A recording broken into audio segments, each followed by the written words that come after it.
আজকে সকাল সকাল তাড়াতাড়ি রান্নাবাড়াটা করে নিলাম, কারণ আজকে অভিককে নিয়ে যাবো একটু ডক্টরের কাছে। বেশ কিছুদিন ধরে অভিকের শরীরটা খুবই খারাপ, জ্বর সর্দি কাশি একবার হচ্ছে আবার কমছে। বাচ্চা মানুষ, ওর ভিতরে কী প্রবলেম হচ্ছে ভালো করে বলতেও পারে না, তাই ভাবছি একবার চেক আপটা করিয়ে নিই।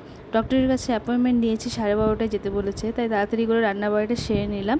দেখো এখানে আমি আলুর ভাজাটা করে নিচ্ছি। এই আলু ভাজাটা অভিকের খুবই পছন্দ, শরীর ভালো না এই দেখে মাছ মাংস ডিম কিছুই খেতে চাচ্ছে না, তাই ভাবলাম ডাল আর এই আলু ভাজা দিয়ে যদি ভাতটা খায়। আরেকদিকে আমি ভাতটাও বসিয়ে দিয়েছি, আর করেছিলাম বাটা মাছের ঝোল। মাছটা মা কালকে এনে রেখেছিল, আর ননদ তো সকাল সকাল কেটে দিল, তাই তাড়াতাড়ি রান্নাটা হয়ে গেল। একদিকে তো ভালো যে অভিকের স্কুলে সামার ভ্যাকেশন চলছে, না হলে তো শরীর খারাপের জন্য আবার ছুটি নিতে হতো।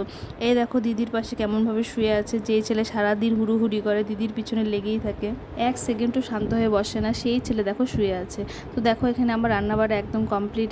এখন কিচেনটা পরিষ্কার করে নিলাম, আজকে সময় নেই দেখে বেশি ভালো করে পরিষ্কার করতে পারলাম না, কোনো রকম একটু পরিষ্কার করে নিলাম। অভিকের শরীরটা ভালো নেই দেখে আমি হালকা গরম জল করে অভিকে একটু স্নান করিয়ে দিলাম। জ্বর সর্দি কাশি হলে বাচ্চাদের একটু স্নান করালে শরীরটা একটু হালকা হয়, তাই আমি স্নানটা কোনো সময়ই অ্যাভয়েড করি না।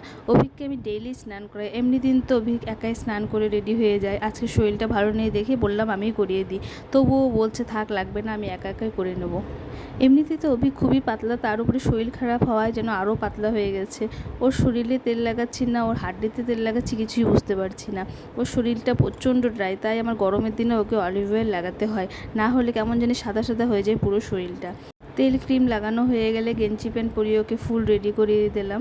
12:30টায় ডক্টরের অ্যাপয়েন্টমেন্ট নেওয়া ছিল, 12টা বাড়িতেই বাজে, তাই তাড়াহুড়ো করে রেডি হয়ে নিলাম। এদিকে আমার হাজব্যান্ডের আসার কথা ছিল, আমাদেরকে নিয়ে যাবে ডক্টরের কাছে, বাট অফিসে একটু কাজের জন্য আসতে পারলো না।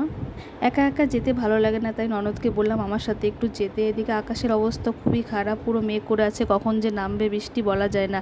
তবুও ভাগ্যিস যাওয়ার সময় আমাদের বৃষ্টিটা পাইনি, ডক্টর দেখে আসার পরেই বৃষ্টিটা নেমেছিল। বৃষ্টির জন্য রাস্তাঘাট ফাঁকা ফাঁকা, না হলে এই সেবক রোড একবারে কিছুতেই পার করা যায় না, কতক্ষণ দাঁড়াতে হয় তারপরে পার হতে হয়।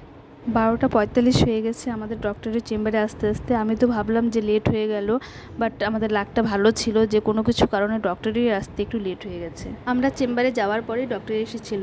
এই দেখো এখানে অভিককে হা করে দেখে আছে দুটো বাচ্চাকে, এই বাচ্চা দুটো কখন থেকে ঝগড়া করছে এই খেলনাটা নিয়ে। ঝগড়া করতে করতে তো ওরা মারামারিও লেগে গেলো দুজনের মধ্যে, তারপর একজনের মা আরেকজনকে সরিয়ে দিল। আর এই বাচ্চাটি দেখো খেলনাটি পেয়ে কি খুশি, অভিক সেটাই দেখছে আর ভাবছে সেও তো সে তার দিদির সাথে এইভাবে ঝগড়া করে। তো এখন আমাদের টাইম হয়ে গেছে ডক্টরের কাছে যাওয়ার জন্য।